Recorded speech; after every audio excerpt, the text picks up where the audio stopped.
Okay, it looks like we're live. So we're going to talk a little bit about our pork and our operation and what makes what we do a little bit different.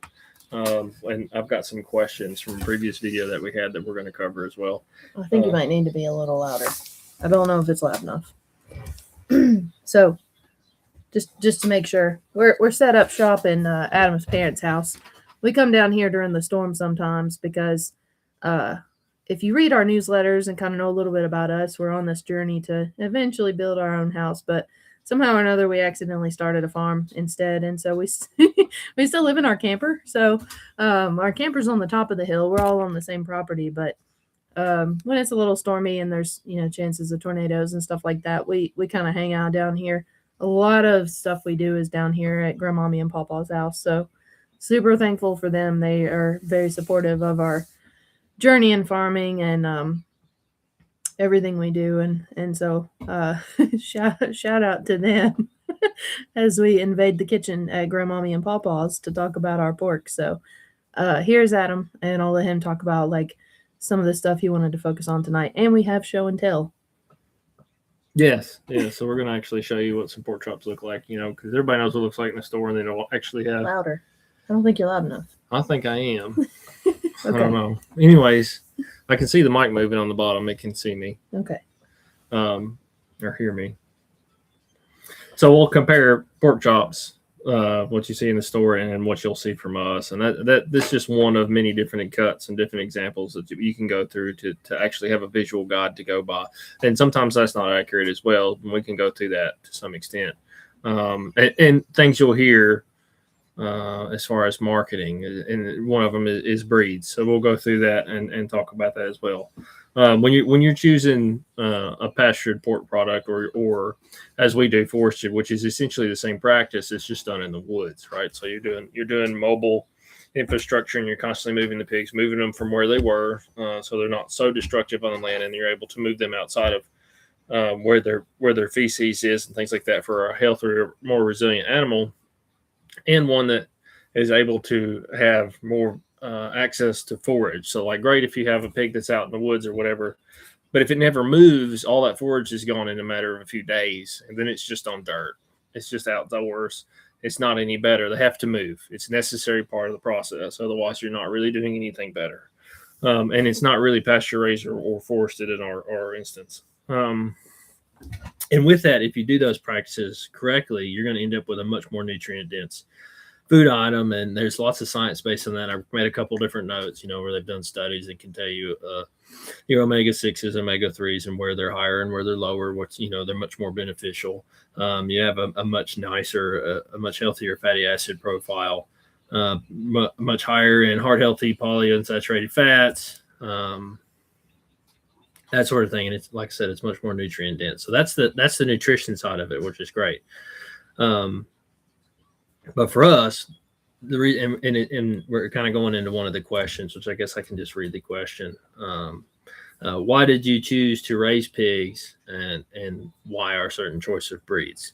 The reason I think we got into raising pigs is it was multiple facets, right? When we got started, we come from an animal welfare perspective for us. So if you know pigs, these are animals that are highly intelligent, right? They're varying degrees, of course, just like people or whatever, but they're highly intelligent animals that can thrive in different environments. Like I jokingly call them my meat mutts sometimes, or pork puppies, that sort of thing, because they can be engaging animals that enjoy they're actually happy to come when you're there, and it's not just food related. Like they want to see you, they want belly rubs, like it's a whole thing. So if you have an animal like that, to me it's wrong essentially to not give it an environment where it can thrive. It can have a life. It's an easier way to get to it, but basically have a psychological engagement with other animals, have engagement with you, be able to have some sort of freedom forage to move around. Pig being a pig, right? To not do that does not seem like what we should be doing. And for us, it's even to a point that I would call it a godlike stewardship. Whether you agree with that or not, it doesn't really matter. To me, that's exactly what it is. It's a godlike stewardship where you're taking care of the animals and giving them a life that they should have. And when you do these things, right, you end up with much healthier animals, much nutrient dense foods. Everything about it is better. Like, I don't know why we don't all do that, right? I think too much of it just comes down to we want cheap food as possible, as cheap as possible. Ethics can go out the window. None of it matters, right? So, and but as fast as possible. and as fast as possible, right? And all of that leads down roads that cause unhealthy situations, and in my opinion, immoral situations, as you've picked up probably when it comes to the pigs. So why did we raise choose pigs? I think I got through that. You know, why did we choose to raise them? And now, when it comes to our choice of breeds, it's been a whirlwind on that. Okay, so we've done several different things. We started out with purebred Gloucestershire old spots, right? You see a lot of stuff online, people talking about how good they are at foraging and how timid they are, not necessarily timid, but just nice that they are, easy to deal with. Very docile. Docile is probably the correct word. Yeah. So they, and that's true. They do all of those things. And we do love them. And if we were just raising pigs for ourselves and not anywhere else, that might be what we stick with. Like, we just enjoy having those pigs around, and they're fantastic meat quality. Like, you can look them up. They've won, I forgot what the name of the award is now. It's in Great Britain. It says a tradition guarantee, the only animal in existence to ever get it. That's usually something resigned or in place just for like fine wines. And I can't remember the name of it, but anyways, and they're fantastic, but they're higher fat content. And so when you start trying to run a business, that's a harder thing to deal with so many consumers, because they're so used to pork that's like the other white meat, really, really lean, all this kind of stuff like that. And pork's not supposed to be that, right? That's years and years and years of marketing being pushed at people, and now they believe it, whether they knew that they were taught to believe that or not, right? It just became the norm. So we brought in other options as well, and there's all kinds of different really good breeds out there. We did purebred Berkshires. We've raised them as well. They're a good breed, and they do well, but they're also very fatty. Maybe not to the same extent as a Gloucestershire Old Spot, but they are. Then we brought in Herefords, which allowed us to lean out some of ours and have better looking bacon, things like that most consumers really thought, what they want. For me, I like the fattier stuff, but, we still have some of that. So currently where we're at now is we have Berkshire and Hereford sows with a registered Gloucestershire Old Spot boar. So we do a cross between them, and that has really gave us the best of all worlds, right? So everybody hearts on breed. They want to ask about breed because lots of marketing in breed, whether it's farms doing it or whatever, and what we'll get into is, in reality, as long as you have a production grade breed, like you're not trying to grass finish like out a cooney or something like that. That's not really that's something to really make it's really hard to make a business case for that. Okay. But as long as you have a breed that's going to be production grade quality, and you do the practices and you give them good feed, you're going to have a fantastic product. The breed beyond that is just marketing, in my opinion. And you see that outside, like, with heritage breed hogs and stuff like that, which, don't get me wrong, there are differences between your heritage breed hogs and your modern current production hogs now. But I can tell you right now, we can take like a Hampshire or something like that, or just a commodity Duroc or a Chester White or something like that, and raise on our farm, and it will blow your mind how much different it is than what you get that same breed in the grocery store. It's the practices, it's the feed. That's what it is. So don't fall for that mess. And I mean, even I'll show you a picture in our show and tell here in a little bit of how the mainstream stores are trying to do that. They're trying to push that to you. And just like you hear old line now, that's the new thing. It's the new marketing term. If it's a Duroc, you can take that same pig, raise it in commodity, whether it was what you would call an old line or not, or a commercial one, and your quality is going to drastically differ depending on where it's raised and how it's raised and what it's fed, right? So it's still just a pig. So hopefully you get that, and you can understand my point in that. So like I said, choice of breeds, we're kind of over it. So if you also, another point is, you get into large scale producers that are doing what we do and pasture raising stuff, they're not really hung up on some breed because they know better, because they've raised all of it. Okay, they've raised the gambit of pigs, and they know that it's really more of the practices. All right, let's move on to our other question. As a pork consumer, and not producer. I don't know what questions or observations I'm missing. Okay. So, and I think that question was kind of framed of like when I go to my butcher, okay, which is another problem. Okay. So when you're going to your butcher, if you don't know how that pork got to him and where it came from, there's no way for you to know what it is you're eating. Period. So going to your butcher is not the solution. There's a lot of marketing to that that's gotten really hot, gotten really popular now. And I even see multiple places that will have a name of a farm that it comes from. Oh, this is premium quality from such and such farms and stuff like that. And then you look up that farm and they're doing all the same things like Tyson is doing and all these other mainstream ones that have a bad reputation. They just don't have that reputation, and they're doing all the same things, and they're calling it a premium product. It's not any different. It's that simple. Okay. So it's practices. So when you see this pork, you see it on the shelf, or beef or whatever, no matter how good it looks, because there's ways they can make it look a darker red color and things like that. You need to know how it was raised, what it was fed, where it came from. Those three questions, they make all the difference. How it was raised, what it was fed, where it came from. Those three things. Those are the three biggest ones. There's other things you can go into depending on what you're interested in. And when I say those things, you want to make sure it was given good quality grains so you're not running into issues with potential allergens or whatever you might be interested in that. Some people want no corn, no soy, that sort of things like that, which we talk about that in one of our other videos, one of our other YouTube talks.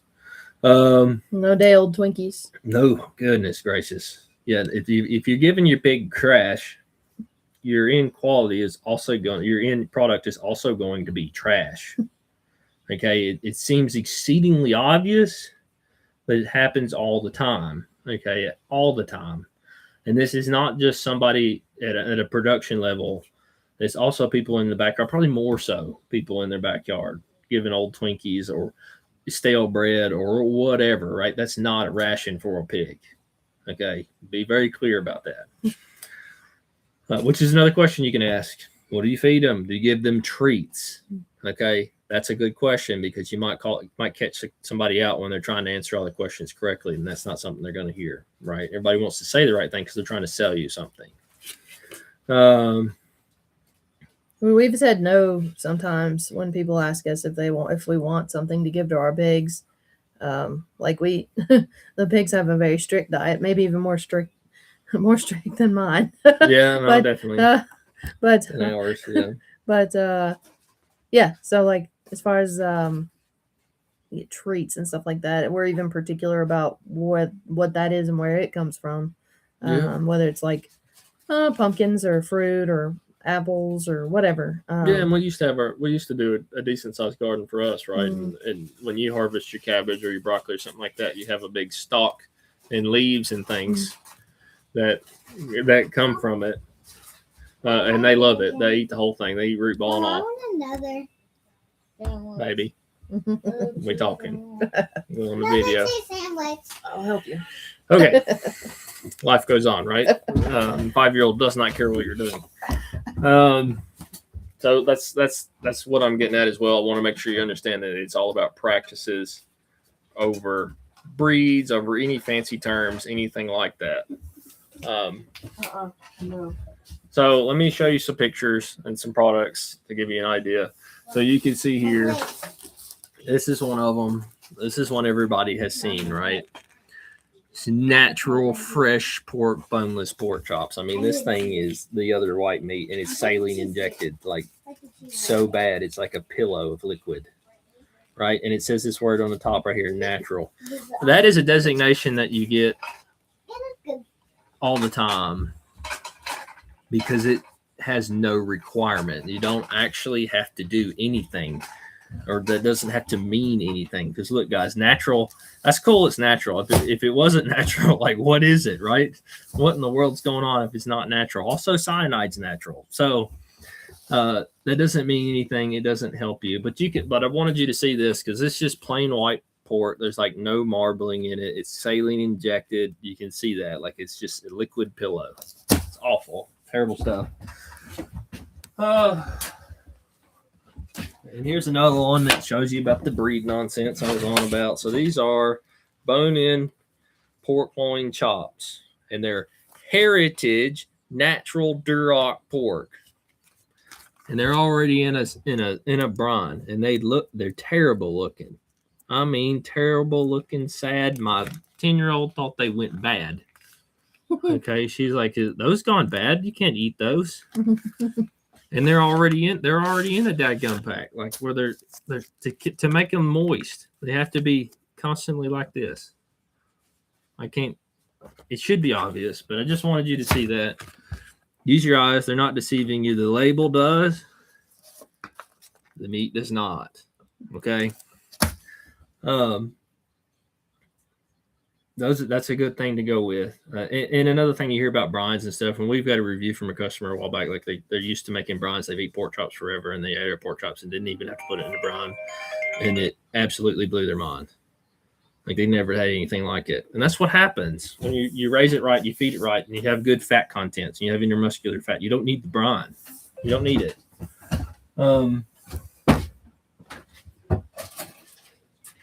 But don't make a mess. Hopefully it's drippy, so I have to thaw it out. But you can see that one. I don't know how well you can see it. That has got me name on it.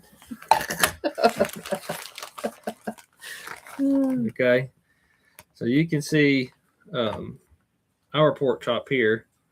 It's got a little bone dust on it. I didn't clean that off, but look at that intermuscular fat in there. Look at that, how incredible that is, how dark this meat is. Our camera is very gray, but I wanted you to be able to see this is a bone-in pork chop. So is this sad little thing here. Yeah, it might be lighting. I don't know. Let me see. Let's do a little, see if this helps at all. I don't know. I don't want to. So, I'm dripping yeah. on you, that gum computer. That's okay. But Yeah, anyways, I go. wanted you. It's like I said, it should be obvious, and the camera's not really showing it. But this is a pork chop, yes, but it almost looks like a lot of steaks. Maybe we'll have another picture in a different lighting where you can lay it on the table and you can actually see the stuff. I don't know. But when you pick our package up, you know it's different. Yeah, when it's daylight tomorrow, I'll see if I can do some outside really good lighting pictures. Drip stuff all over the computer. That's not stable. Fairly technology poor around here. My laptop is working on probably about 5 years old, and same thing for the phone. So at some point, got to get some better pictures, but we're farmers, not photographers. So bear with us on that. Let's see, Adam's washing his hands here. So I think that's mostly what we want to talk about tonight is we'd had some questions from some folks asking about like, okay, so what do I need to look for? And it's marbling. It's the fat Marbling, content. the redness of the color. Yeah. And also have trace. I'm talking and not in front of the camera. Hold on. You are. So yes, so you have marbling, right? Marbling is really obvious. People, it's just like steak, right? You want that marbling in the meat. That's where your flavor comes from. It's fantastic. If you don't have it, you don't have flavor, right? Also, you want to see a dark redness. Redness comes from muscles that are moved, that are used. If it's really pale, it probably isn't pasture raised, okay? Because it didn't move. So that's where a lot of your flavor comes from. That redness will give it to you. You'll see it. And you want to be able to ask questions and them have answers that make sense, right? They want to be able to, like, when you buy pork from us, for example, I'll tell you ours so you get an idea. So when you buy pork from us, the pork you're eating was born on our farm. Didn't come from anywhere else. We didn't buy feeder pigs. It didn't come from an auction. It didn't come from commodity farms where they were rejects, which also happens. His whole life spent on our farm. Okay, we had it from day one. We had the mama. We had the mama with us. She bred. She went through her entire farrowing cycle. Had the babies. We weaned them. We raised them throughout their life till production. Then we trailer trained them. We got them to load themselves on a trailer because that's also a whole event. And then took them through the processor and dropped them off. Did the whole experience myself. And I usually unload my own pigs at the processor as much as possible as I can. I do that also myself. The whole experience. Yeah, because we want to have that oversight because we care. Because that's also an important part of the whole The whole deal is if you were to spend 6 months, 7 months, and it takes, if you add it all up, it's really more like a year's time. If you were to Yeah. include a heat cycle, gestation, farrowing, weaning, and then raising that pig out to about 6, 7 months, and then taking to the processor, and then the time it takes to get the meat back from the processor, it's about a 12-month process. Yeah. So the meat in the freezer right now that we're selling, it took us a good year to get there. But in that process, though, you don't want to raise a pig for 6 months or so, and then turn around and then have some sort of cruelty or something like that happening on that end scale. So you have to trust that your processor is doing the right things as well. That's very hard. Yeah. And so, but that's why, like, Adam did extra things like build a ramp, and we spend time trailer training. We do not force our pigs on the trailer. They go on the trailer on their own. And so he built a ramp, and he's got a system where they learn in the first several days before we leave to go to the processor. They start eating out of the trailer. So they're going up there on their own. It's not a place they're scared of. It's it's something natural to them that they're learning to do. And so it's funny because whenever you've done it for a little while, they see you show up and you've got a bucket of feed in your hand. They run all in the trailer. They're ready to go. Yep. They're ready. So, that's one of the things that sometimes when we talk to other people, we realize, like, maybe isn't someone else's core reasoning for something, but for us, is a lot of times we found that, and for us, it's definitely animal welfare. Like you said, I mean, we spent several years hosting puppies and kittens and everything else in our house before we ever had children. You'd catch us with several foster dogs, one right after the other. And so before we ever started farming, that was part of our life, and still is, as much as we have the capacity to do so. But that's one of the things we wanted to transfer over, was humane and ethical treatment of animals, and that's what we strive to do. And the other thing I wanted to say is, if you're asking questions about, so now it's Takeover Tuesday with Emily, where I'm taking over Adam's Takeover Tuesday. The other thing I wanted to say is that if you're touring somebody's farm, or if you're asking questions, you can look at someone's fence structure and tell a lot. Because if someone's got a permanent fencing system, and that's where their pigs are at at the time you're at that farm, and it's a permanent setup, they're not moving them. Yeah. You just can't. So you need to be looking for electric netting, and hog panels are fine. We have hog panels right now. All of our moms are hog paneled in. I don't have a thing against hog panels.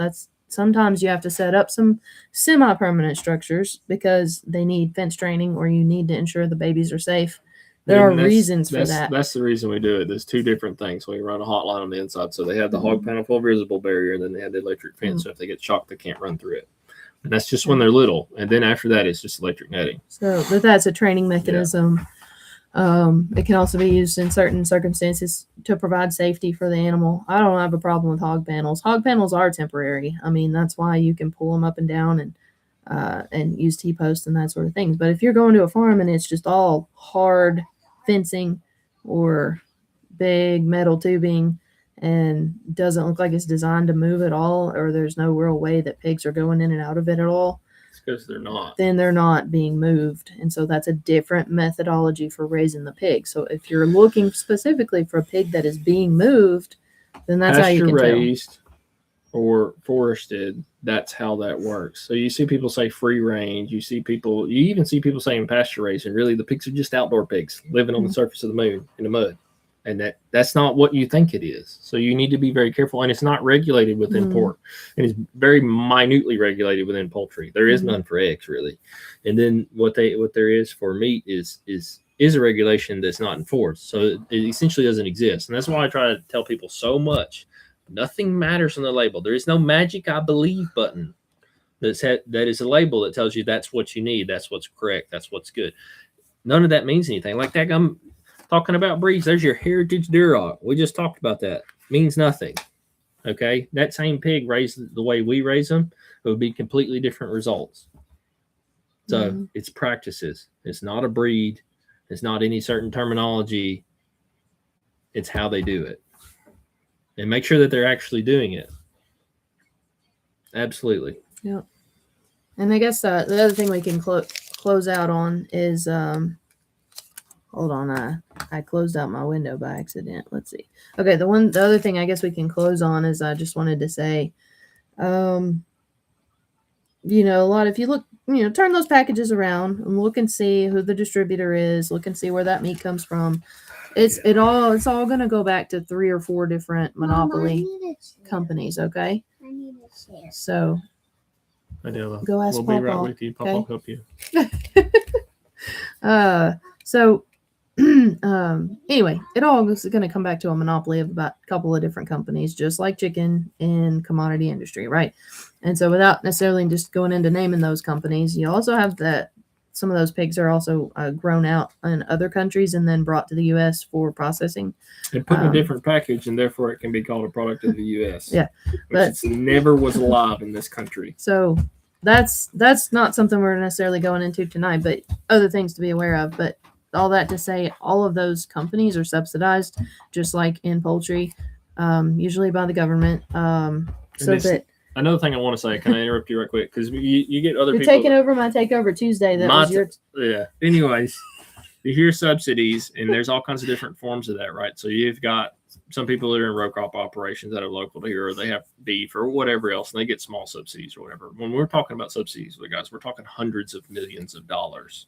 And these are at national levels that have people that are in the ears of politicians and stuff like that. This is not the same thing, right? This isn't like your neighbor that row crops and he's got a little subsidy. This is not what that is at all. These guys can operate at a loss to maintain market control. They want market control more than they want profits because they know that they will still exist. They're too big to fail. They're considered a national need, and they should not be. So that 12-ounce pack of Duroc bone and pork chops was $6 today at the grocery store. And then that styrofoam package you saw of the boneless pork chops, that whole package was $5. So my receipt for my show and tell purchase was $11.74 after tax. So I guess I just the thing is all of that together is only 2 pounds of meat. Yeah, so 2 pounds of meat for $11. You're not hardly even saving much compared to what a lot of people could sell for. But. Yeah, I guess. Okay, so if you're gonna go down that road, then right now our sausage is on sale. Our ground sausage is on sale for $7.50 a pound. So for $15, you can get 2 pounds of sausage that's been raised in the woods. Or you can pay $4 less and get crappy pork chops. Now our pork chops are $14 a pound. We're not subsidized by the government. We're actually, it's also a lot of labor to move pigs. If you've dealt with pigs at all, I mean, it takes a little time. It takes a lot of patience.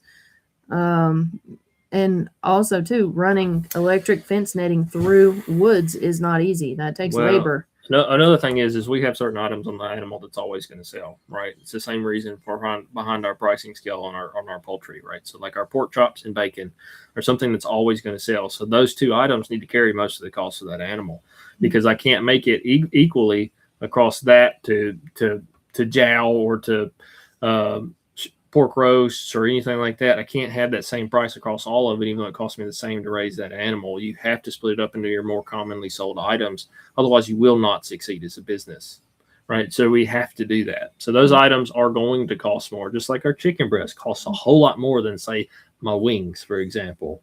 It's almost 3 times as much, and it has to be.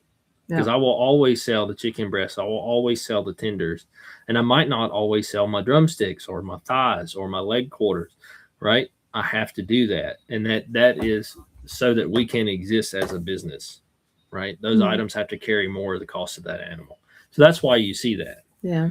So, I mean, our current price on pork chops is $14 a pound, but you're going to get a pound worth of meat that's actually good quality. And when things are more nutrient dense, you don't have to worry about, like, you do feel fuller and more satisfied. Like, you can tell a difference. So nutrient density plays into that too.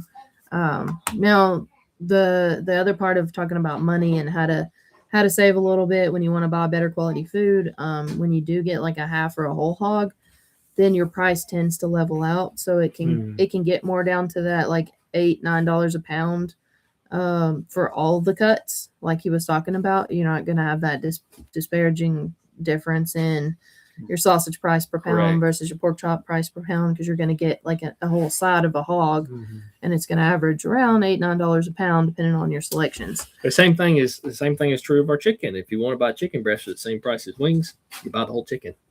Because I don't have to split that cost up because you bought the whole animal, right? That's how that works. Yeah.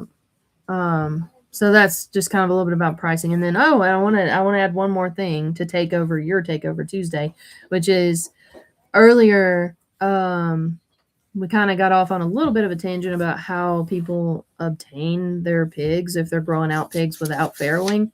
I'm not going to knock somebody that's doing grow outs and selling it. That's fine. Right. If they were to get a feeder pig from somebody like us, because there are reputable people that sell feeder pigs and there are trash pigs. Yeah, that's the reason we farrow. We started farrowing because we had a few different experiences obtaining feeder pigs before. We had to get started somehow. And we've had really great experiences, and then we've had so-so experiences. It's a great way to bring disease onto your farm and sick animals and not necessarily even know it. And then you have to deal with that forever because it's now in your dirt. Okay, so don't try to be cheap. You can find them for $50 or whatever online. That's not a pig you want. I promise. Yeah. So all that to say, like, I don't want to knock people that buy feeder pigs, especially if you're raising one for your own family. Totally fine. Go get you a feeder pig. You don't want a farrow. No, you don't want to do that. And we can help you. We can sell you. We can sell you some. And this is our first spring where we're kind of like, I think we have some we could let go. We haven't historically done that, but we do have feeder pigs available. So we also got one. We've got one girl that I would say would make a good gilt too if someone was interested. But and she's already ready. Yeah, she's ready to go now. So she could have piglets in less than in about 3 months if you took her. 4. Yeah, 4. Yeah. Okay, 4. We're gonna get technical. In about 4 months, you could have piglets and have a good fall litter with her. So, just all things to consider. But I think that's mostly everything we wanted to cover tonight. If you have any questions, like these questions were questions that were sent to us, and so we're always looking to address what people want to hear about. So send in your questions.